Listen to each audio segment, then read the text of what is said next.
Call to order the meeting of the Manassas Park governing body for Tuesday, April 29th, 2025. Do I have an approval of the agenda? So moved. Second. All in favor? Aye. Opposed? Abstained? Motion carries. Please join us for a moment of silence and the Pledge of Allegiance.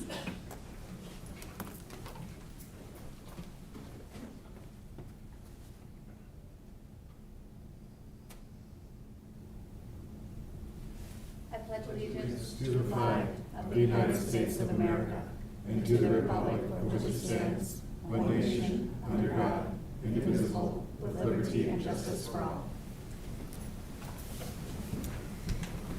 All right, we have public comment time. Has anyone signed up for public comment? Is there anyone here who would like to make public comment? All right, we have one that has been submitted online. It is from Laura Hampton at 129 Cabell Drive. I understand the need to fund essential services, but these proposed enterprise fee increases come at the worst possible time. Many residents are squeezed from rising insurance premiums, soaring property taxes via jumps in property value, inflated living costs, lost employment, reduced pay, or retirement income. Scrutinize the budget to identify and implement a better way forward. This email can be read in its entirety in our agenda packet. All right, next up is the budget presentation. Part 2.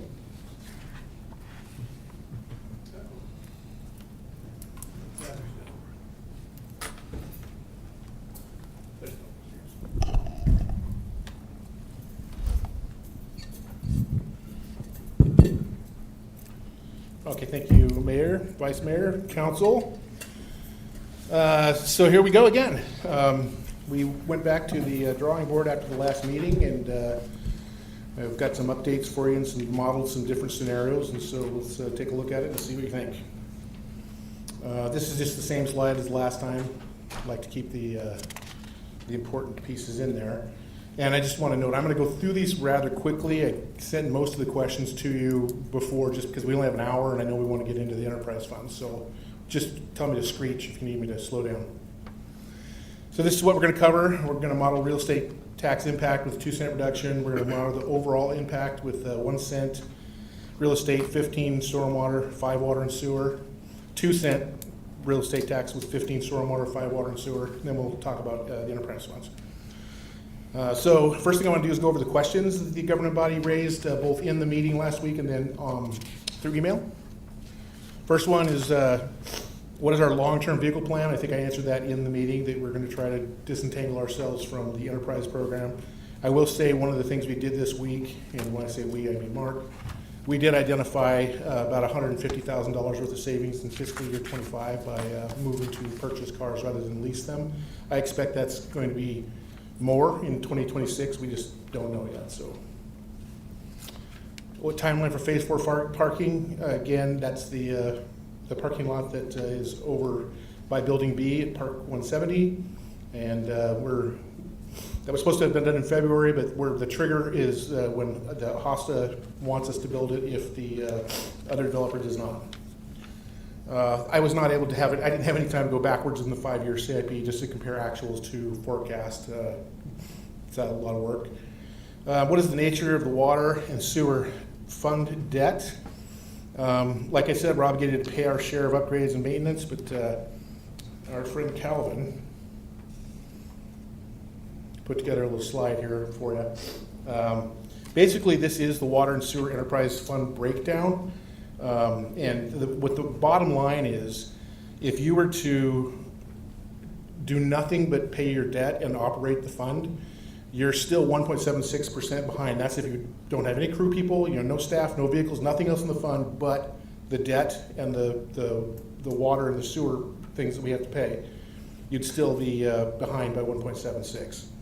The column C is interesting because that's it's 80% of the fund is the debt. The CIP is the CIP debt. So, and that's for both water or sewer capacity and then our share of maintenance and upkeep for the US facility. Then the admin fees, which again, I think we should probably take a look at after we get this budget done and have somebody come in and look at it, a professional, and see what those right numbers are. But 25% and 0.72% of the fund right now goes to overhead. So. Any questions about that? I'll go back to the presentation.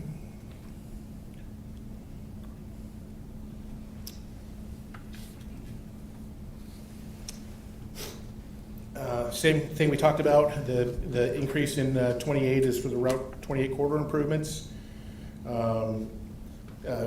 Fiscal year 30, the increase is the Matthew Avenue extension study. How do we pay City Hall lease payments? It does not seem capital. Like I said last time, we'll look at how we categorize CIP projects, but in more detail, the real estate tax that we get from the Stanley Martin project is just supposed to be enough to cover the debt service for City Hall. We won't know until that actually happens. I actually think it'll probably be greater than that, but that was the plan when this was constructed. Increase in storm and water for the flusher trucks. We need 2 because we can't use them for both purposes. We found out from the school there was a typo in their 26 projects and could add 2 things in it, but it is for the furniture replacement, not for the PA system. Wembley Elementary School's last refreshed, 2009 at Manassas Park Elementary, and Cougar in 2020. And they wanted us to note that none of the playgrounds are currently differently abled accessible, and the project that they're proposing in 26 will be. Signal Hill bathrooms, to make them ADA compliant. I think when we were here last time, I noted that the project was 1.82. That's the one that's actually going on now. All the furniture in the middle of the water park that kids play on is happening now. The bathrooms, the bathroom facility was scheduled in this year for $3.5 million, which we don't have, and so that's where that is. And like I said, once we get into a better idea of our ending fund balance, we may have some other conversations we can have, but that's where we are right now. Here's some questions that came in after the meeting. Talked about police. What is additional $500K for police equipment? There are components of police equipment that is law enforcement sensitive that not just anybody can install or purchase. So that's the cost outside of the enterprise build cost. That's what that's for, is to pay for the police radios and all those connections to the FBI databases and whatnot. It was also suggested that we move or remove the mobile command center, the critical incident response vehicle, and the critical incident response robot. And then why do they need the 14 sets of night vision goggles? None of these are in the 26 plan, so I'm happy to talk about them, but just to save us work right now, since they're all out at 30 or 31, we'll look at that after we get into the new year and see how critically we can look at what needs to be done. Same thing with the ladder truck and fire. Couple things about the ladder truck. My chief's not here, but the truck was purchased, or was the truck that we purchased from Manassas was built in 2013.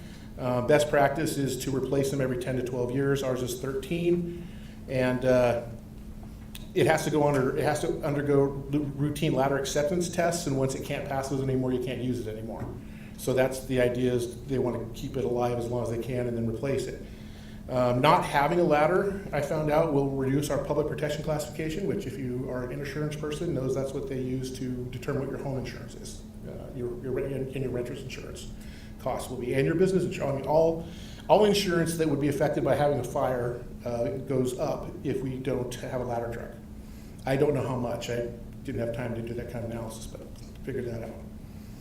And again, it's not in the 26 budget, so we'll talk about that after the new fiscal year, because there may be other options like buying another used one that's not quite as old or something like that. So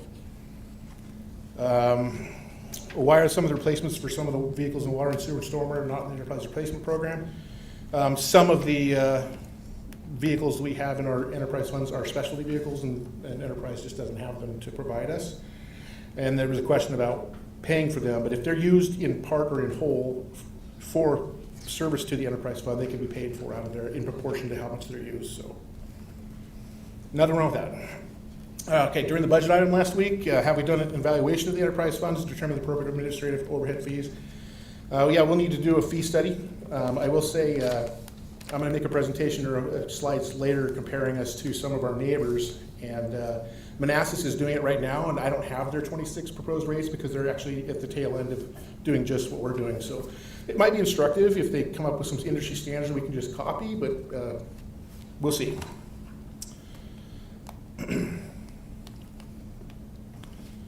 And again, what is the scope and scale of the admin fees in the enterprise funds? And the bigger the fund, the bigger the admin fees and the more look we have to take to see if they're in alignment with what they should be. I was asked, can the savings in the general fund realized from not subsidizing enterprise funds be used to reduce real estate tax rate? Yes. Can you see a model of can we see a model of 2-cent reduction for real estate? Yes, I'll show that will be coming. How did you tackle USDA and other entities increasing costs moving forward? When we do our forecasting, we plug into it every single thing we know. If unknown things come up, then obviously we can't predict that, but UOS is pretty good about giving us their plan and telling us what to expect and when, so we do the best we can there. Can we subsidize the enterprise funds out of the general fund until we have more revenue due to increased economic development, then consider a rate increase? You have the full power and authority to set the rates any way you'd like. I would caution that deferring costs and deferring capital programs is how we got here in the first place, and so I'd be careful about how much of that I did, but it is completely up to you. I was asked what the business and occupation license tax rate is. Business and occupation license tax is broken up by sectors, and retail is the biggest one, so I only included that one.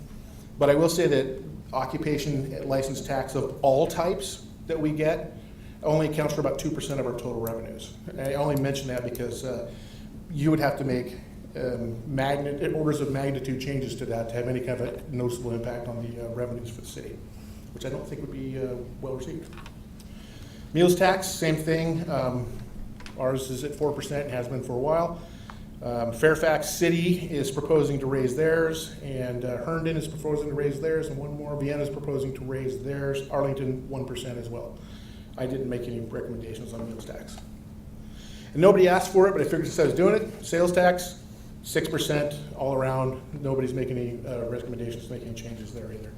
And then sales tax, again, make up about 4% of our total revenues, so it's not a significant part of our revenue.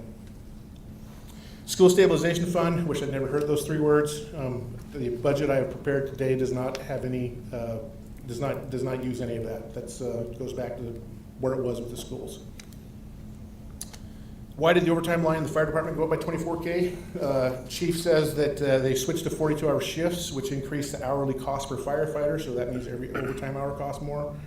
And that's for city events, we said as a primary driver. We also have a whole bunch of new firefighters, and they have to be trained. They can't operate on their own until they've had, get certified, and so a lot of that training is done on overtime as well. He does expect the costs to go down once all the new staff, are trained and certified, but that was the explanation for that.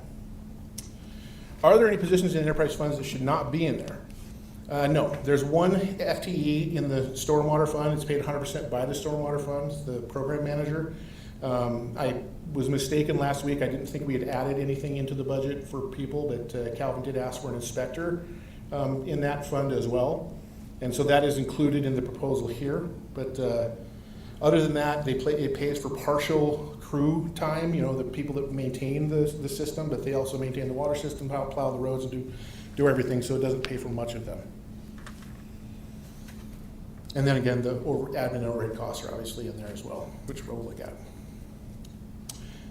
What's the average interest rate on our annual debt service? About 4.04%. Inflation rates between 2.5 and 3% baked in. Did we inflate every department by that? No, we inflated it based on what the line item was. For instance, salaries, I recommended a 2.5% COLA, so that's there. DSS they're recommending a 3% at the state level, so different things, the cost of different things change at a different rate, and so try to do the best we can to be as accurate as we can. Are the travel and training lines increased by percentage as well? No. Every department is charged with determining the training requirements for their staff each year. It's not based on an inflationary factor, but it's based on what kind of training they think they're going to need the year and how much it will cost. How many FTEs are in the budget? In 2021, in 2025, there were 221. When that includes 2 FTEs that you added in December in your A1 amendment. In 26, I'm recommending budget will have 218 in it. That includes that stormwater person. No deputy city manager, no city attorney, no assistant city attorney. And note that in early February, when Yvette left, we moved the housing program over to DSS, and 2 of her part-time FTEs became full-time FTEs to manage that. But it was still a pretty significant net savings due to the difference in salaries. So, how many vacancies do we have? Well, we have 9. I didn't realize when I got this slide that it had the stormwater person in there that we had talked about. So those are the 5 in CD, DPW. And by the way, all of them are in the budget. All these vacancies are currently in the 25 budget and in the 26 budget. Here's the others. There's 2 in finance and 2 in police. That's the current situation. Is it possible to freeze assessments and use last year's assessment value? Technically, yes, and not right now because we're too late in the process. But it would require you to repeal a couple of ordinances and make a couple new ones.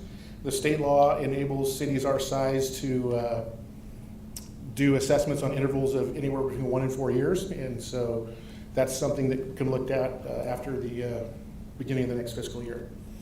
And just for your fund of knowledge, when we model assessed value and in our 10-year plan, we build in a 2.5% increase in assessed value year over year. That actually works out usually in 10 years because you'll have lean times and boom times like we're having now, but if it continues to be 6, 7, 8%, we might have to adjust that. Can we see the total impact of all the changes, including 2 cents? Yes, we can see that. I do want to point out that we did a serious combing of the CIP. We made some pretty hard decisions and kicked a lot of things forward, doing exactly that thing that I don't like doing, but it was able to get us to a balanced budget using no unassigned fund balance and no school money. So what you'll see here is that's revenues meeting expenditures right there. And just again, for your knowledge, if the 1 cent reduction in real estate tax basically translates to about $273,000 in the general fund, which magnifies over time to about $3 million of revenue lost in the general fund at 1 cent, and then 2 cent, just double that. That's what the impact is of that. $273,000 is about 3 people when you include salary and benefits. So I like to think of it in terms of that when you're thinking about that. So here's a table that shows you what the impact is to the actual bill of someone in your average single-family townhome and condominium. So if we don't do anything, they would pay $533 more this year than they paid last year. We do 1 cent. Basically, every cent goes down $50. So I did 1.5 cents as well, which is about $25, as you might imagine. But that's the impact. So 2 cents is just about $100 reduction in net property tax for your average assessed value single-family home. Here's the impact of real estate plus personal property. And again, the Vienna and Falls Church did not have their 26 proposals out yet, so I had to use 25. But I think it's useful to look at it. So the column, the average assessed value column, is the average assessed value for each of those jurisdictions.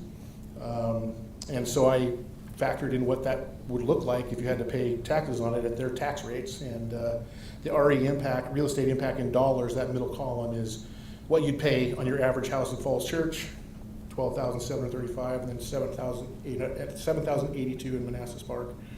And then going to the 1 cent reduction, which is what we talked about, it's a little bit less. Or, that looks backwards.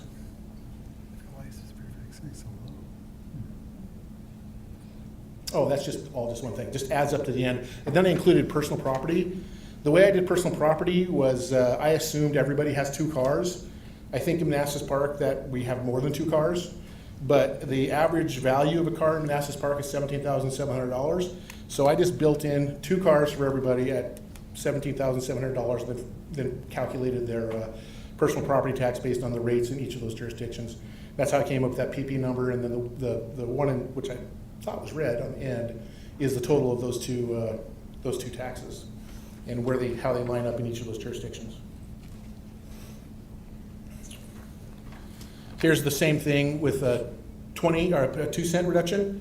So you'll notice from Manassas Park, we go from 81.81 with personal property and real estate down to 81.30. Again, 1 cent's about $50, so not a surprising result. So just because I was running and I was into every one of their budgets, I was able to get, and with Kelly's help, their stormwater, water and sewer and trash from each of these jurisdictions as well. And so I factored that in as a complete, what the total burden is on taxes or taxes and fees imposed by the government in each of these jurisdictions. And so that's the percentage on the end. The yellow column, the one highlighted in yellow, is just the mortgage and what that impact is as a percentage of the grossly monthly income for grossly monthly median household income. And then the last column is adding in stormwater, water and sewer and trash. And this is at 1% reduction in real estate, 10% increase in water and sewer, 25% in stormwater, 10% in solid waste, which was my proposal from last Tuesday. So I included this analysis for that, even though I'm not what we're going with, but just to give us a starting point. So as asked to model, 5% water increase to water and sewer and 15% to stormwater. No change to solid waste. And so that's what happens there.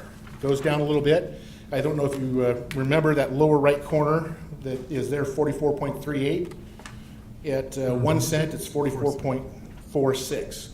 So it's still in the same percentage point. It reduces it a little bit as far as what the burden is on an average homeowner in the city of Manassas Park with 2 cars valued at $17,700 and using average water at 5,000 T-gallons a month.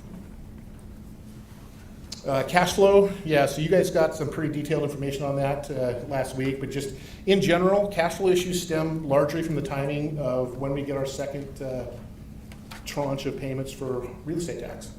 So as we get towards the end of the year and we've been spending the budget down, when that those next bills are due, that's when we start to run low in cash flow. A lot of that has to do with timeliness, unfortunately, and so it's not really something we can control, but that's the biggest issue. And we manage that through the use of the unassigned fund balance, and so that's where we are. We did have some issues last year, but it was really related to the fact that we weren't transferring money out of the ARPA fund into the general fund when you made general fund approvals, when you made approvals out of the ARPA fund.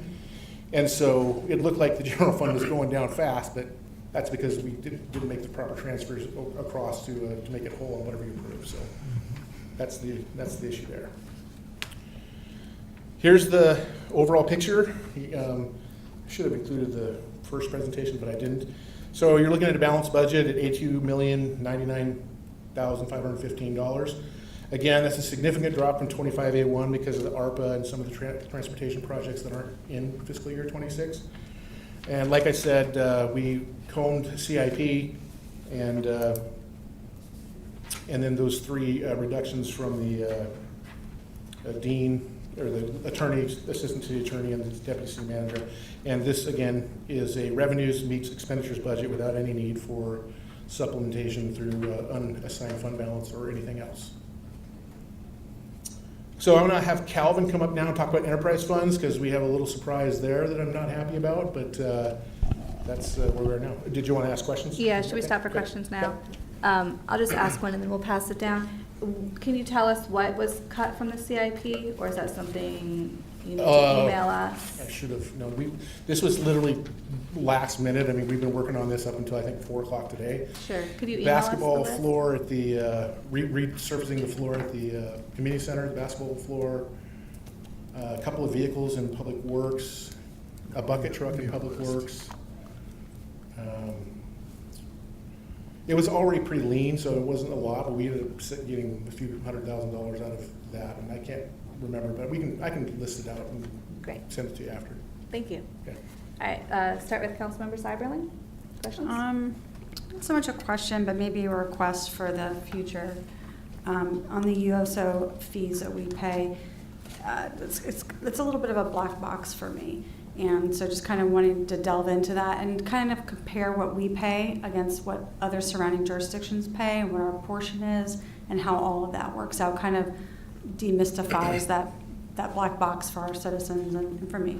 Okay, absolutely, and I think Calvin will be able to do that. I don't know if we'll be able to do it tonight. You know, that's why, because Yeah, I'd like to yeah. see surrounding jurisdictions, kind of Sure. some comparison, and just making sure that, we're falling in line with what we, where we Yeah, should we're paying really our be. correct share. Yeah. Absolutely, yep. Thank you for that, and I did watch some of the presentation last week. In this modeling here, they updated, what do you have for cost of living adjustment for the employee? 2.5, same thing. 2.5. And the other piece is, I know I made a recommendation for tuition reimbursement. I know that because we're lean years, there's been concerns, either group employees or single employees, the cost of tuition reimbursement or even training. Has any of that been looked at as capping any of that? Not yet. We were able to get to where we are without having to do that, so if it turns out we need to do something further, then that's usually where you go first. Okay. The other thing, just on the healthcare premiums for the employees, are the employees eating that cost increase, or is the city going to absorb the cost? We split it using the same proportion that you were already splitting it. So Okay. we split the increase the same percentages. Okay, saw that right now. Thank you. Yeah, appreciate it, City Manager, on the presentation. I had a question about the COPS grant. The COPS grant that was funding 2 officers. Mhm. So that funding is going to end for those 2 officers, and are they being absorbed in the 26, or are they being cut? And so how are they being absorbed in the general fund? Yes, yeah. Although we do get reimbursement from the schools for part of that too, because they're school resource officers. So those are SROs that are. They were SROs, weren't they, Chief? Oh, well, guess I'm wrong. But either way, we did absorb it into the general fund, so. So would that be considered then an increase in FTEs? Well, it's been there for the entire time the grant's been there, so no. I mean, they've been counted as FTEs annually since the grant started. So the number you gave us on FTEs, it was more than just general funded positions. It was Correct. all funds. Correct. So then, going forward, could we see broken out by fund? Because Oh, that would be sure. helpful as well. Okay, yeah. And if I could get information on the 2 cops that we're absorbing in the general fund, their salaries, benefits, and total cost for those 2, that would be helpful as well. Okay. Thank you. Just a comment on 32. I think this is a great slide. As somebody who appreciates data analytics, I really appreciate the time that you guys put in to put this together, showing all of the local jurisdictions in Northern Virginia, including us, what monthly household income is what that is. Median household income. Median household income, and then the monthly burden, inclusive of all of the things that we're talking about: real estate, personal property, and the 3 enterprise funds. And if you look at that last column as a percentage of the median household income, Median household income, yeah. you can see Manassas Park is at around 45%, which is a lot lower than some of the other jurisdictions. So that's a good thing, right? It's, we're kind of middle of the road there. The one thing I would point out is that from the median household income, we are the lowest of the jurisdictions in absolute dollar terms. Mhm. And so while from a percentage basis, we may look middle of the pack, we also have to think about the absolute dollar impact on the families in the community. And so just something to consider as we weigh the different investments that we're going to make over the next 5 years. Yeah, absolutely. And that last column is, you'll see some of the, everything that's over 50% is highlighted in red. It comes out pink on the screen. The HUD considers you severely house burdened if your total house obligations, including these fees and whatnot, are over 50%. And so that's why I did that. Sorry, just to illustrate that they are. But you're right, being house burdened at 50% when you're making Double the income. Yeah, exactly. Then what's left over goes a lot further than what's left over in your Exactly. $100,000 income Exactly. at Manassas Park. But Yeah. this is the closest I could get to apples, so. No, but I think this is a great chart. Thank you. Yep, you're welcome. You asked for it, so. If you go to slide 36, just that overall overview of the fund budget. Yep, So this is assuming that there's the 1 cent reduction, correct. and with the increases in the enterprise funds? No, this is just the general fund. Or just general fund? So, We'll talk about the enterprise funds coming up. so if we did a 2-cent reduction, the overall total revenue will be negative than the, I guess, the total expenses? If we did a 2-cent reduction, just basically reduce both by $273,000, I think, 276, wherever it was. Like 500 something? No, that's for two. Yeah, We've already 2 got cents. one in there, so you Right. only have to do one more. Right. So again, then we'd have to find $273,000 worth of other things to remove from it or cover it with unassigned fund balance. Okay. So if we, because right now I see the revenue 82,995, and expenditures 82,995. So it basically it's the same right now. Well, it has to be, that's legal. So That's- zero out the budget. And You have to, everything. yes. So my question is, if we did a 2-cent reduction minus the 273, or whatever the amount is, Right, yeah. then can we balance it out without tapping into the fund balance or reserves? Yeah, that's where we start talking about training and travel and those things, and probably staff cuts. I mean, that's a pretty big lift. at Staff this split? point. Staff cuts, Cuts. because this is about as lean as we can make it, without getting into that. Okay. Just to piggyback off that, if we cut it 2 cents this year, is that sustainable for next year? Well, it's sustainable only in that, you're never gonna raise it, but it will be a $6 million loss of revenue over the course of 10 years. So, it compounds over time, and so that's what it would look like in the 10-year model if you did 2 cents now. Okay. Say one thing? Sure. Slide 29, I was wondering if I could get comparison to that to the other jurisdictions, because I know that's extremely high compared to the other jurisdictions with their adoption. Most of them are around anywhere from 100 to 300. I got my assessment last week, as many did, and the increase was 8%. It's been like that almost every single year, even with the reduction. I don't get a salary increase of 8% every year. I think you do have to make some reductions. I think you have 9 vacant positions. You should identify reductions. The hardship here on this community is too great. It's just, when you took the average home here and you compare it to Fairfax County, I mean, what I'm paying for like a $1.4 million home in Fairfax County, my tax rate here. And it places just too much hardship here, so I think you should make reductions on some of on those vacant positions. I know there were some ARPA funded positions. I think it's gonna be tough, but we have to do that. So that's my recommendation. Well, there's no need to cut now unless you do something to the rates. So, right now, the budget is balanced, so. Yeah. Yeah. And when you were talking about the impact of the additional real estate tax? Yes. Okay. Yeah, I didn't calculate that in the other jurisdictions as far as what their assessed value increases were. I just Right. looked at what they were, what the average Right, assessment what the average was. Yeah. Thank you. Mr. City Manager, the 2-cent reduction on slide number 28, if we can go back there real quick. It's projected that over 10 years is a $6 million reduction. In that projection, does it include additional revenues from economic development in the downtown or the new units coming online that are being built as we drive by Manassas Drive? Yeah, it includes everything we know about but we don't want to count your revenue until you have it. And like I said, the project next door, that real estate tax revenue is earmarked to pay for this building, pay the debt service on this building. So while there will be some things going up, they're committed to other things. Northview or Northridge, the one up on the that we sold here a couple months ago, that's an unknown, but they probably won't be breaking ground for a couple of years. So, and I will say that the outlook gets better after 28, and so who knows what's going to happen then once the theater's open and everything. But we only include the things we know, and there are some things out there we don't know that we expect to happen, but until it happens, you can't really forecast it. So the revenue from the movie theater is included in the 10-year projection? Not yet, no. 'Cause we Oh, it's haven't- not? No. Not yet. Okay, so Yeah. economic, okay. So we've done some forecasting on that and some modeling to see what it looks like it'll be, but until the door's open, we can't Yeah. really count it. And that would include things like the American Steakhouse and Mhm. other things Yep. that we know will open Yeah. within a year.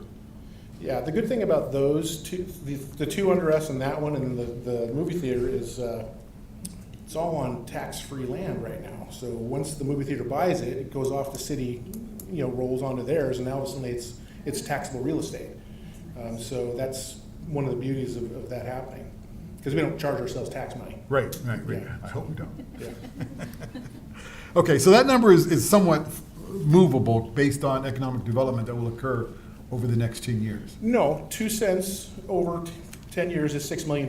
We might have other money that will grow to supplant that. Yes. That's just straight math. That's what it will be. No, I'm talking about the supplanting with additional revenue. Right. Will That could occur. very well happen, or it could go the other way.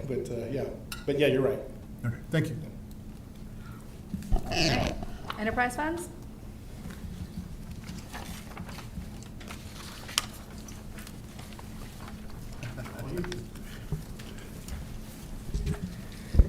Good evening. Mayor Mensing, Vice Mayor Moore, Calvin Odell, the Director of Community Development for the City of Manassas Park, here to talk tonight about enterprise funds and the suggested rate increases for the FY26 budget. I wanted to first start by just a general reminder on both water and sewer side. We are only a distribution authority. We are not a treatment authority. So on the water side, we get our water from the neighbors that we touch that have water systems that are immediately adjacent to us. So we buy water for part of our city through the city of Manassas. And then we buy water from Prince William County. Their Prince William Water is now they've named themselves, but we are getting most of our water actually from Prince William County that's coming from Fairfax Water through Prince William County. So there's a pretty heavy surcharge on that water. And then with Manassas, some of the water we get from Manassas certainly is handled there at the dam on Glenkirk, their treatment facility, but a lot of the water that we get from them is coming through Prince William, which is also coming from Fairfax Water. So this is a very convoluted tale of purchasing water, but we don't have choices. We have had to cap all of our wells. We used to supplant the western end of the city with 7 wells, but those all got bacteriological issues, and that dream could not continue, so those wells were capped. And since that time, which was 2008 through 2010, we have been 100% dependent on water from Manassas and Prince William County. On the sewer side, everyone in this area is mandated by state code to have their sewage treated by UOSA. To try to unpack the box a little bit, we are all jurisdictions in UOSA are under one agreement.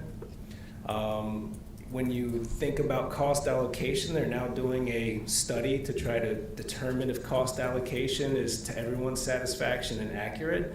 But for the most part, capital costs, as they're determined by UOSA to be capital costs, are charged proportionally based on the actual capacity that you own. We own about 5% of the capacity at the plant. So when it comes to capital things that UOSA incurs, we pay about 5% of that. There are a lot of operational charges, and those operational charges are based on our actual flows. So all of the flows from the city of Manassas Park are metered, all the flows from the other jurisdictions are metered. The only real variable in cost allocation is actually their conveyance system and how much of their conveyance system you're using, and that has remained pretty steady since UOSA was formed and we entered into the first agreement, which has been restated several times to try to make the jurisdictions happy with their ownership agreements. So just to kind of try to unpack it that simply, if you own 5% of the plant, you pay 5% of the capital costs, but the operational costs are based on how much flow we're actually sending their way. And that's true for all jurisdictions. To kind of go over, we do have 3 enterprise funds. The Stormwater Enterprise Fund is the one that was the least amount of surprises. In 2014, there was a massive change in the way things are done in the state of Virginia, which put us in a place where we are what's called the Virginia Stormwater Management Program Authority. So instead of the state getting submissions for all of these large general permits to disturb over an acre of ground. Instead of the state handling all of that, we have to handle that. So we handle the stormwater and the E&S for all large construction sites in the city. That was a major change. In order to do that and meet the terms of that unfunded mandate, we have to have inspectors who are trained and certified. We have to have program administrators who are trained and certified. We have to have staff in place that meet state qualifications, plan reviewers to make this happen. So it's an unfunded mandate. Also around that time, the state was falling behind in its Ches Bay obligations to meet total mass daily load reductions. We were all put on a 3-permit cycle mandate to achieve our total mass daily load reductions. First permit cycle was very easy for the city of Manassas Park. We were already sweeping streets. So to meet our 5%, all we had to do was keep sweeping streets. The next permit cycle got a little harder. We were going to have to do several relatively large projects to actually achieve that. But what wound up happening was we have credits from what UOSA does. And the way UOSA handles sewer, we were able to capitalize on those credits and not actually have to do any projects to meet our 40% reductions for the second permit cycle. But now we are brushing up against the final permit cycle. So we have to do 100% of our reductions over the next 4 years. And you'll see in the budget that we're spending quite a bit of capital money to do it, even though we've been blessed with some congressionally directed spending to help us with our largest project, the bird sanctuary stream restoration. And we have SLAF grant money for the Pond 1 improvements, and we anticipate getting SLAF money for the remainder of our improvements that will really iron out after we finish the stream restoration. So we anticipate getting about 50% assistance from the state to achieve these projects, but it's still millions and millions of dollars in burden, and we don't have the fund balance to cover it. So we'll talk more about that when we actually look at the increases. But we also have a solid waste fund that we don't bring in as much money from the users as we pay out in contract costs. So that fund is running in the negative. We would like for them to be self-sustaining. It's never good to look at an enterprise fund and worry about the burden that it's having on the general fund, but that's the position we're in. All 3 of these funds have expenditures higher than revenues going into 26, and some of them already have negative fund balances. But it's very, enterprise funds are typically used for utilities, and they're typically supposed to be self-sustaining. That's your goal, to make them self-sustaining and to have some sort of cash reserve to handle expenditures.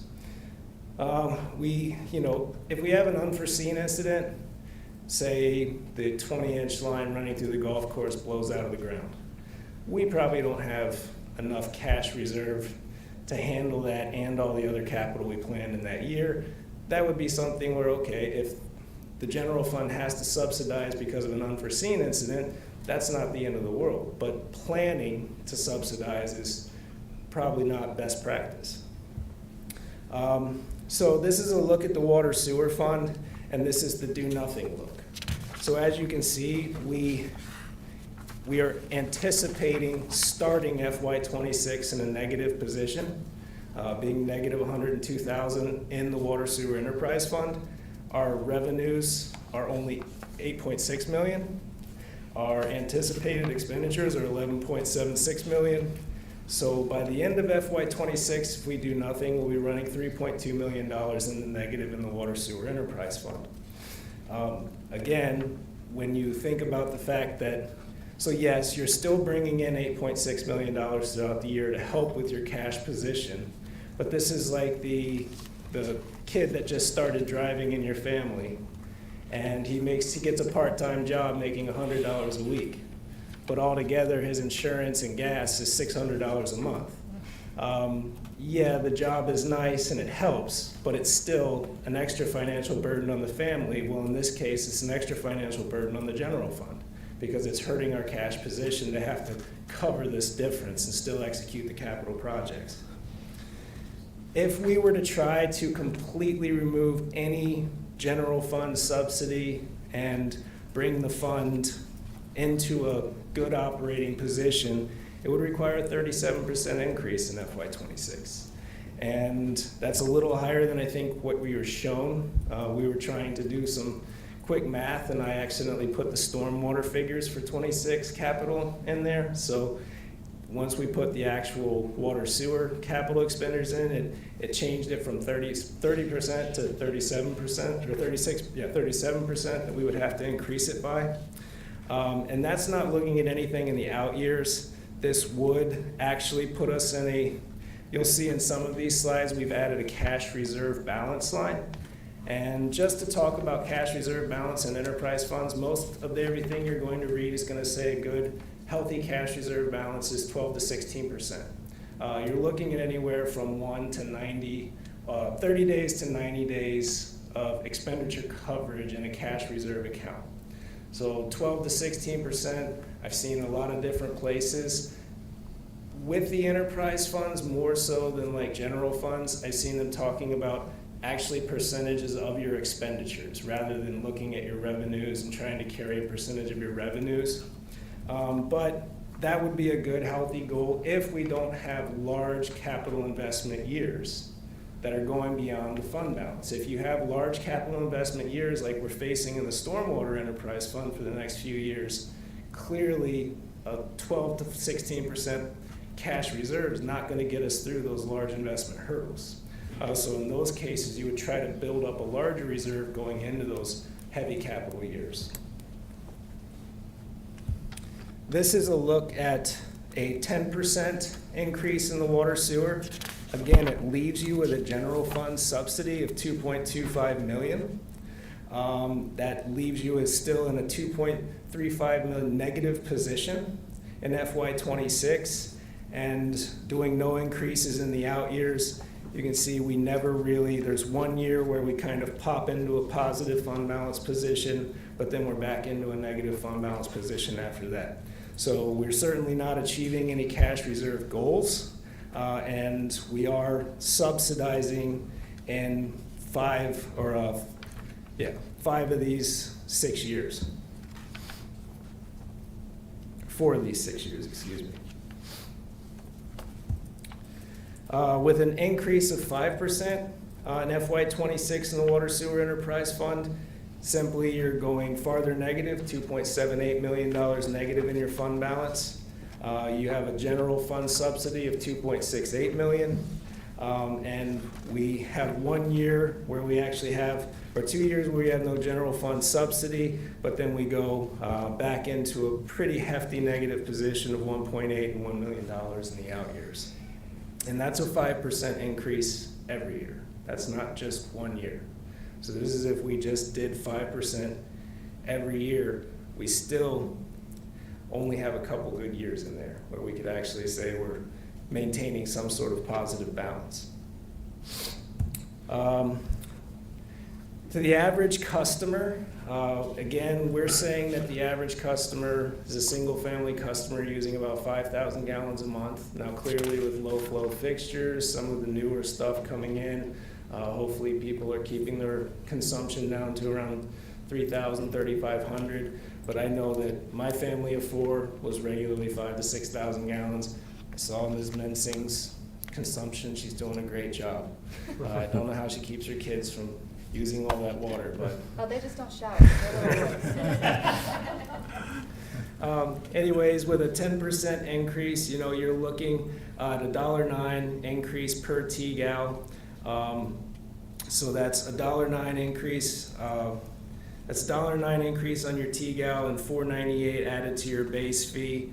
So altogether, on a 5,000 gallon a month account, it's $11.93 in your usage fee, and your base fee is now $54.76. So the total impact under the 10% model would go from $103.98 to $114.41. It's a $10 a month increase, $10.43 a month increase.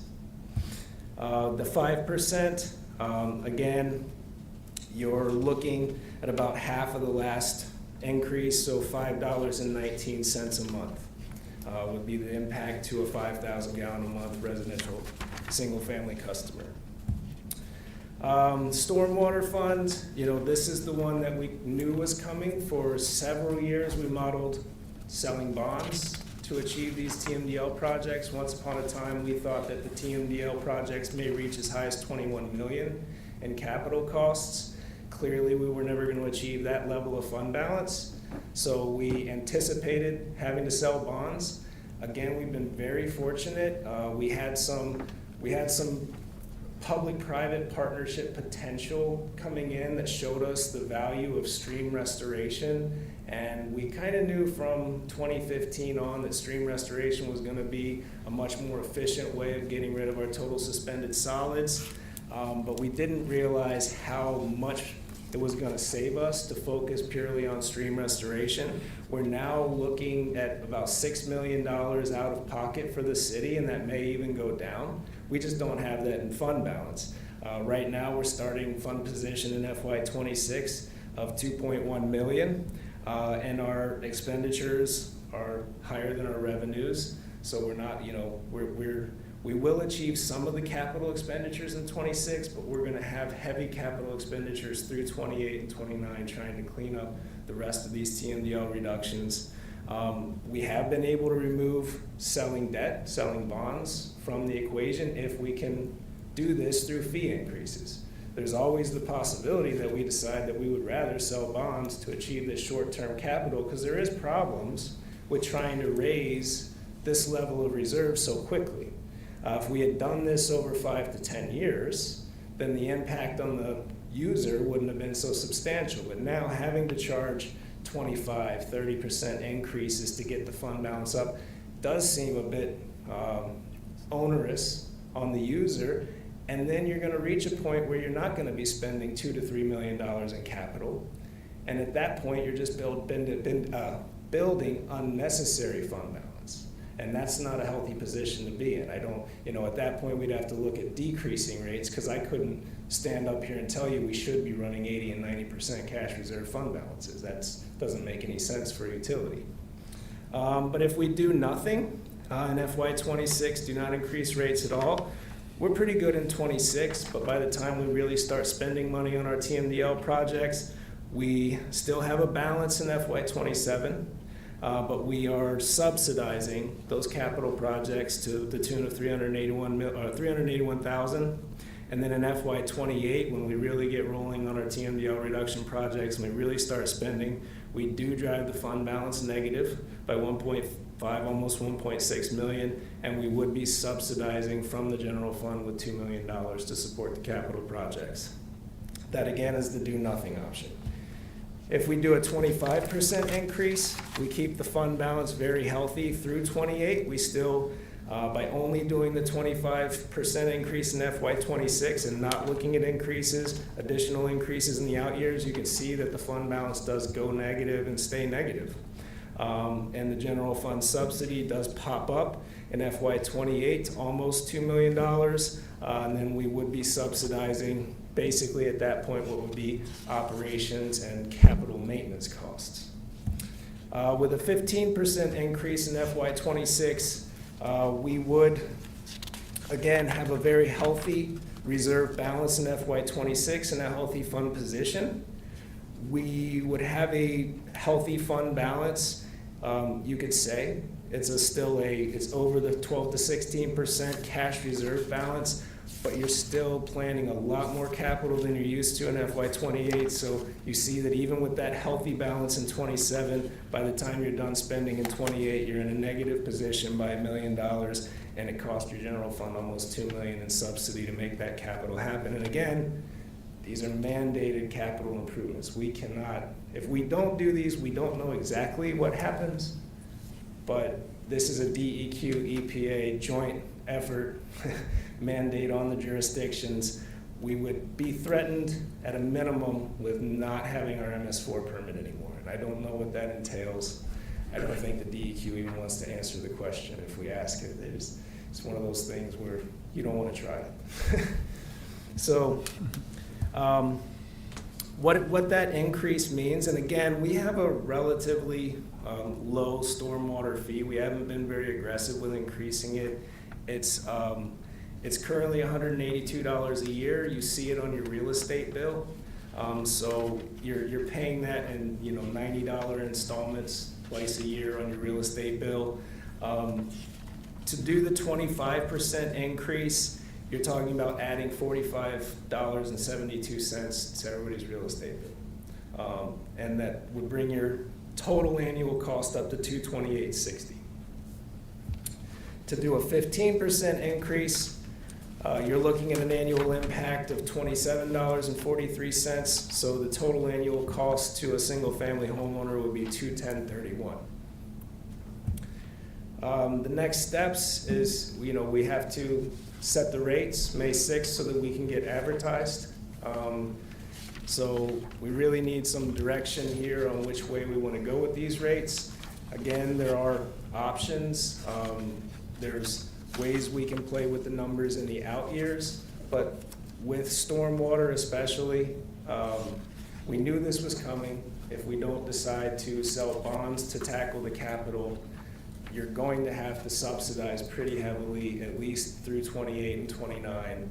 And then I think there might be some light at the end of the tunnel, but it's going to be a really bad position for the general fund to be in if we're subsidizing millions of dollars in stormwater capital and millions of dollars in water sewer capital.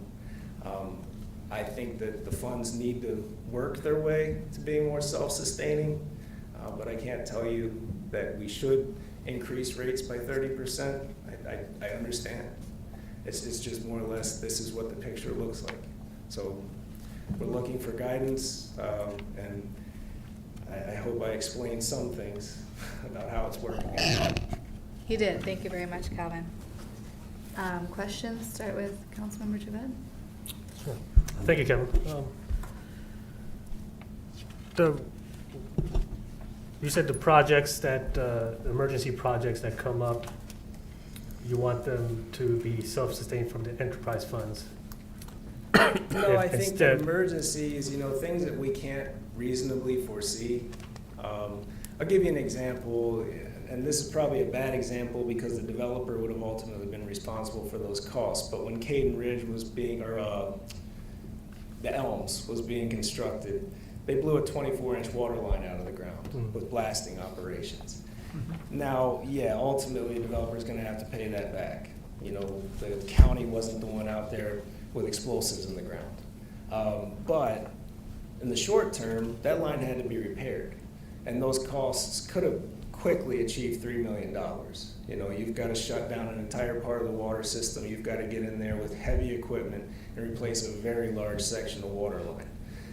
If something like that were to happen and you have to temporarily subsidize the water sewer enterprise fund with general fund money, that's not the end of the world. Nobody could have foreseen that coming. But to the extent that we can foresee real capital improvements, real capital maintenance, real capital expenditures, we should be planning those in our fee structure so that the enterprise fund is self-sustaining and can fund its own capital, its own planned capital. Emergency capital, I think there's a legitimate argument that the general fund may be put in that position someday where it should subsidize temporarily, and then rates can be adjusted in the out years to gain that money back. Right. And then right, I mean, to that point, I mean, that's why we have reserve funds, is just so we can tap into it for emergencies if we need to. But like, if there's like infrastructure grants that could help with some of the offset expenses, why wouldn't we pursue those? Well, we have not found a lot of grant assistance for water sewer.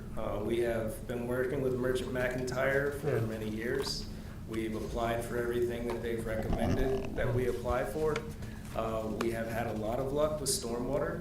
So your major stormwater TMDL reduction projects right now are all in some way, shape, or form funded by grants that we've achieved. So for the stream restoration project, you have congressionally directed spending going to that project, relieving the city of, we're not paying 100% costs on that.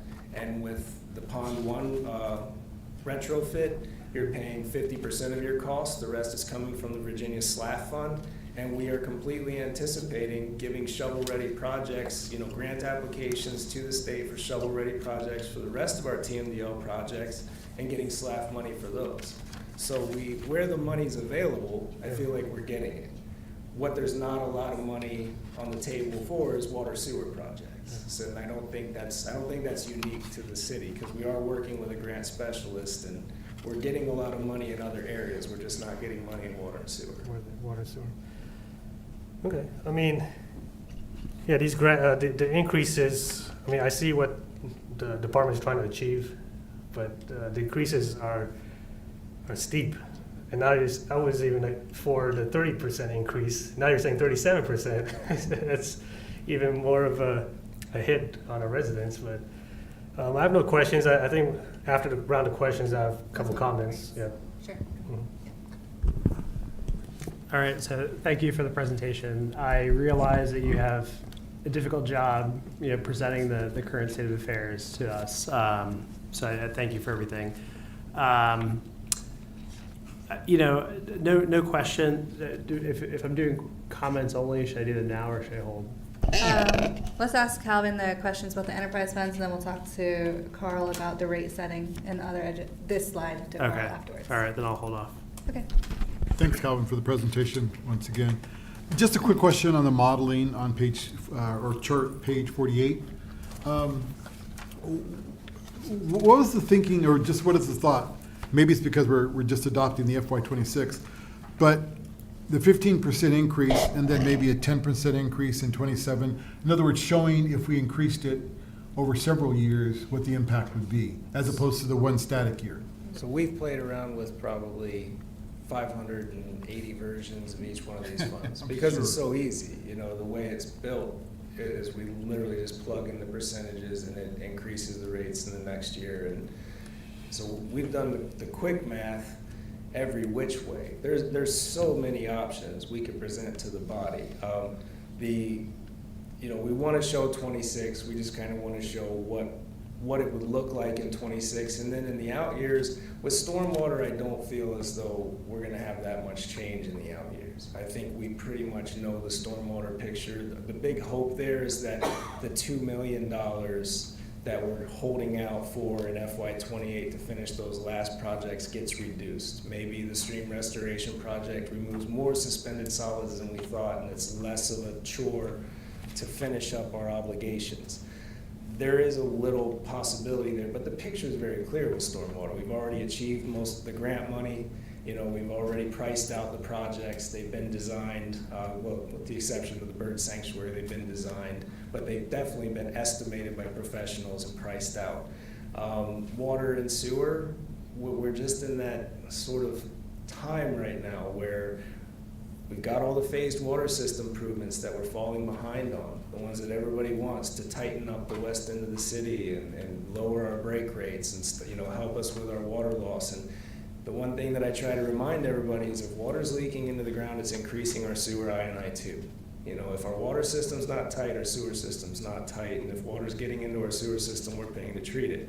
So yes, we need to be attacking those phased water system improvements, and we also have aging pump stations where the controls are failing. They weren't built with any sort of capacity overflow protection. We have a lot of money that we've been kicking this can down the road for a long time, and it's catching up to us. And we can keep deferring capital and changing the out-year picture, but all we're doing is stacking more and more and more capital in the out years. So we're not modeling the out years so much because there's so many variables there. We can play with deferring capital in the out years. I can tell you that all of these, you run pretty hefty increases for a few years, and then you're able to dial them back and kind of hang with the rate of inflation, right? If you just see it 2% as an average rate of inflation and you continue to raise the rates in the out years like that after a few years of hefty increases, the funds stabilize. And with the stormwater fund, you increase the rates to keep yourself healthy through 28 and 29, and like I said, you all of a sudden develop obnoxious cash reserve balances that I would have to recommend rate decreases, because there's no point in having 90 to 100% cash reserve balance if you're not doing that much capital. So the out years are the mystery. We certainly model them. It's very quick to model them in any way you want to see, because we're just plugging in a percentage into a year and it's doing all the work for us. but we've played with it so much that what we should present to you. Yeah, no, and I appreciate that, Calvin, I really do. But I also look at a budget document as a roadmap or planning document for our residents. So wanting to be transparent to them, that we have to increase our rates by 15, 20% in the stormwater fund, whatever it is. But then we'll also have to come to you next year and increase those rates. And we're showing in the chart, because right now if they were to look at this online, oh, okay, 10% this year, 15% we're saying here. We're cool with the $48 this year, but and then we kind of hit them again next year with another 10 or 15%. It just seems like it would be helpful for them to see our plan through our budget document and how we're modeling, because we know, I think all of us on this dais know, that we'll probably have to do it more than just FY26. Yeah, and I completely think that if you just want to give us some general direction on a cash reserve balance to shoot for, then I think that's very doable. If you want to give us a rule on how much general fund subsidy is too much in each fund, that's something we can shoot for. And we can definitely get numbers that achieve those goals. But if we don't have set numbers from okay, well, we never want to subsidize more than $500,000 in projects per fund. We never want to, our end goal, we never want to have more than 20% cash reserves in an enterprise fund. We never want to have less than 10. It's simple rules like that, and we can bring you models that achieve your goals and see what you think of those numbers. No, I think that's very fair, Calvin. I appreciate that answer. Thank you. Okay, moving down. Yes, Steve? No question. The only comment I have is on Calvin, you may remember this. I guess previous to the previous city manager, the manager used to tell me, we had those budget issues in 2015, the only thing that saves us the water department, the water. And they would use the water to pay a lot of the other department budgets. And unfortunately, that's what we've been doing. And we haven't used it for water. Been paying it sometimes in some of the departments up to 30 to 40% of department salaries, when you would think it should go to water. And that's unfortunate. And now we're in this predicament. So water should pay for water. It's capital. It's inflation and any maintenance. But that's what should have been done back then. We wouldn't be in this situation now. I agree. Mr. Cole showed you a slide where we're spending more in admin fees out of the fund than we are in actual, what I would call controllable operating costs. Your salaries, your materials for your daily repairs, your hand tools, all of those items fit into what I labeled as standard operating costs.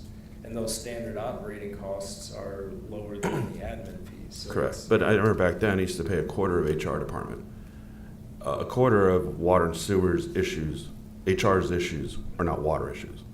I used to pay, I think, a third of IT department.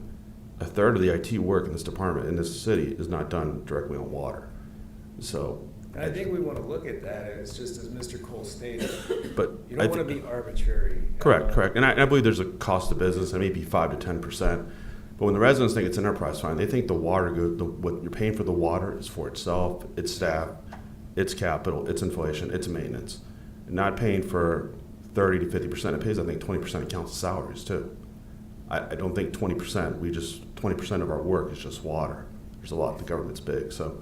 Those numbers are all in the Appendix C every year, the admin fee breakdown, so you're able to see what the water, sewer, and the stormwater, the solid waste enterprise are paying out per department in admin fees. It's been transparent.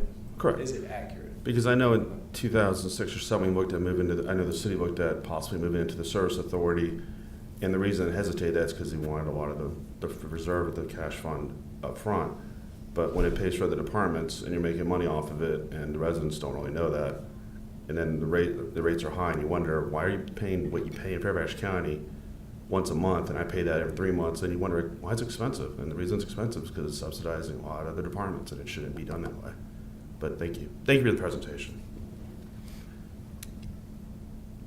Okay. Thank you. I do appreciate you meeting with me prior to the meeting, and so give me a little orient myself with this, so thank you. Just a quick clarification. So water and sewage fees are going to affect all residents, renters, and owners, And stormwater only affects homeowners, is that correct? No, stormwater fees, so for, yes, on the residential side. Yes. I don't want to confuse anyone. Stormwater fees are charged to both residential and every parcel in the city that's not owned by the city is being charged a stormwater fee, whether it's residential or commercial. The commercial is charged in a different way. So residential, single family is all charged the same rate. You get a slight discount for being a townhouse or a condo.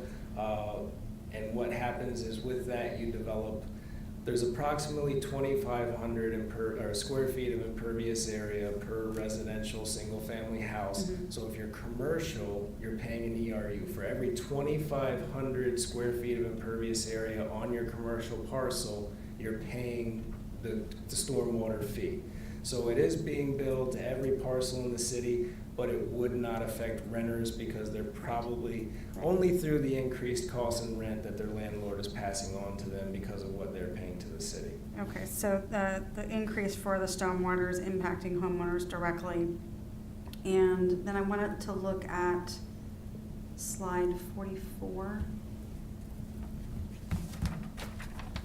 So just to look at the total impact, because I was really focused on the monthly fee and it just, oh, it's just $5 for the 10%, but it's really not. You're looking at the $10, $10 or $11 increase here. It's really the total impact at the bottom. Yeah.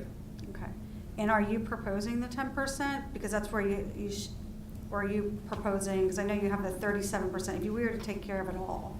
Yeah, the 37%, I don't, that's what it would take to not subsidize the fund. We knew the fund was gonna be unhealthy. If you go back and you look at the FY25 budget presentation, the Water Sewer Enterprise Fund in the FY25 Appendix C is running in the negative for both 26 and 27. We knew it was going to be a problem in 26, 27. The hope is that in the out years, as we build more customers, we have sort of a capacity issue. We have a lot more water capacity in our Prince William agreement than we actually need. And so ideally you want more customers. You don't want to be paying all that extra. So do we pay for capacity we don't use? Yes, yes. With Manassas, we renegotiated, restated our agreement to get out of a take or pay situation. That was What's probably the a decade. percentage of capacity that's unused? It was about 50%, but as we've built more users, that number's dropping every year. Yeah. Okay. So you're recommending the 10% at this point? Or I think the 10%, if we look at increases continuing into the out years and try to get the fund stable over the next 3 to 4 years till we start erasing the negative fund balance and building a fund balance back so that my big concern here is that we don't want the general fund, we don't want to look at the general fund and say, oh, well, we have a wonderful, healthy 15% reserve. But in reality, that's not the true picture because you're spending $2 million of that money to subsidize water sewer capital and $2 million to subsidize stormwater capital. And in the end, you don't really have that healthy reserve.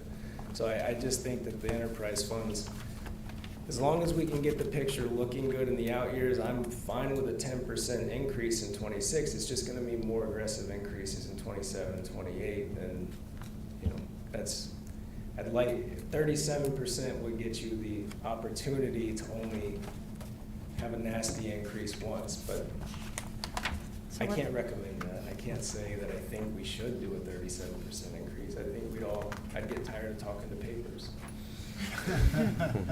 okay, so you do recommend the 10, because I just noticed you showed the increase only for 5 and 10, Yeah. with 10 first, so I was just curious. Thank you. Thank you, Calvin. So we do have interviews that were supposed to start 15 minutes ago. If it's okay, let's just talk about the rate setting that we need for next week, and then email any comments, questions, if that's all right with you all. Now, just to clarify, the rate setting is the not to exceed rate. So correct me if I'm wrong, but we can advertise 1 cent reduction and still do 2. I'm not familiar with that. I don't know. I think the other one. Is Dean on? So we can add. Dean is on. whatever you advertise, you can go underneath. You can go Yeah. under. Yeah, we can You can't reduce. exceed it. Right, Can't so go we can under. advertise 1 cent, but we can still reduce 2. Now with the fees, if we advertise that we're reducing, or we're increasing 20%, we can't do more, but we could do less? You can always go lower, you can't Okay. go higher. Okay, so just Yes. keep that in mind Yeah. when we talk about what we're gonna be doing for next week. If we don't mind, let's go down. Clarify, the 1 cent can't go to 2 cents. 2 cents could go to 1 cent. No, 1 No. cent can go to 2 cents. It's a reduction. It's a not an- reduction, but We remember, could always reduce more. you can I see. reduce it, but then we'll have to figure out a way to cut The overall. the overall. Yeah. So I think what you- something what you else, do is like the we've rate. already cut, but we're gonna have to Yeah. find more ways to cut. About $273, 273,000 Or per year. Okay. an additional 3 So- million over 10 years. Yes. Can we say 1 cent with the direction of finding another cent? I don't think that's how it works. The tax rate next week is, you just put the rate, and you can't go above it. Right. So whatever the rate is, so it's like 139.5 or 130, you can only do whatever that Right. rate is, and then go underneath. Yes. That's it. You just Okay. can't exceed that rate. So is everyone comfortable advertising 1 cent with the discussion still being open of doing more than that? Yes. Yes. Okay. I would So like 2 cents. So, Everyone but Michael is okay with yes. advertising 1 cent. Now, how about the fees? We have to advertise that as well. We can still lower it. I don't recommend advertising 37 cents, but we could go under it. I guess I had a comment, but, which was it is what it is. I think that the enterprise fund should be self-funding, right? And not draw down from the general funds. That's the best practice, right? So we're in this situation, it's painful. And so my recommendation or guidance would be, spreading the pain. I think that the proposals are around like 10% or 15% versus 37 or 25 is an attempt at that. Is it appropriate to say, to the vice mayor's point about, hey, there's a raise in this fiscal year, but then there's zeros throughout the out year? Could we say in our proposed budget for 26, we want, let's say 15% for all three, just making up a number. And then every other fiscal year, we would expect another 10 or 15%. Can we project those increases even though we're not committing to them in the out years, if that makes sense? Yeah, we can. There's so many variables happening right now with, we're gonna have so many new water users coming online that, I don't expect that's gonna be necessary, but, that's why, like Calvin said, we did 500 different models and there's just so many variables, we can't predict it. But chances are there will be some kind of an increase. I just don't know how much it'll be. Yeah, I guess I think we should spread the pain over time, and Yeah. we should be transparent about what we believe to be a reasonable increase over the next 5 to 10 years versus just saying, hey, we're going to take the middle of the road approach now, but then we don't know what the future is going to hold. Because I think people will be upset if they think that this is ripping the Band-Aid off and it turns out it's not later on. Yeah, we can definitely model what it would take to make it healthy. I think, again, once we get these big projects done in '28, there's a very good chance, number one, we'll have more users, and you won't have as many projects. You might be able to make a pretty good reduction. But let's agree on a rate to advertise now, and then perhaps you could readjust for next time. Let's prepare for the worst. I would rather tell them that we need to increase in 2 years, and they'd be like, look, we don't need to. I'd rather them be able to Sure. budget for that. Yeah, we can send you a model like that. Okay. We just need to know what the starting point is, so. Vice Mayor, would you like to propose a? Yeah, I would say water rate? and sewer would be 15% in '26, Okay, and in '27, probably 10%. okay. Do you have a proposal for the others? Um, So and advertising, then stormwater, the 15% in '26, and 10% in '27. Mhm. No, I'm gonna take that back, because our stormwater is low. It's a low percentage. I would say 15 in '26 and 15 in '27. And your feelings about solid waste? No, that's driven pretty much by the contract. I didn't really look at that one. Let's see.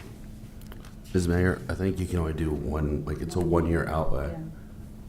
on the fees and the tax structure next week we vote, I think we just can only vote 1 year. We can intend it to be that, but I think you can only do 1 year. Sure, we're not committing. Yeah, this is not Yeah. We're not advertising. committing, it's just for informational purposes. Right. Mhm. So I had written down, 15% for water and sewer, 15 for stormwater, and 10 for solid waste. That- Okay. Solid waste works So for so I me too. basically agree with Yeah. what you were recommending, so. So 15 for water sewer, 15 for stormwater, Yeah. 10 for solid waste. Is anyone not okay with that? Raise your hand. Steve is not. Michael is not. Anyone else? Okay, so you have the direction to advertise then? Yes, and I will get we'll get models out hopefully tomorrow on what to expect in the future, even though that's not what you'll be voting on next week. Sure. I just want to say we do have some timing issues because we have to advertise for 7 days in the local newspaper before we can have some of these meetings. So we're getting to the point where we can't futz with it too much more because we're going to run out of time. So Okay, Yeah. so email any questions, also keeping in mind that city manager is going out of town. exactly, yes. But, okay, so you have your direction for next Yep. meeting. Thank you. All right, yes, and email any comments, questions. Let's move on to our interviews. Does anyone need to take a? Okay, that's fine. Wash my hands. Okay. I'm gonna go wash my hands.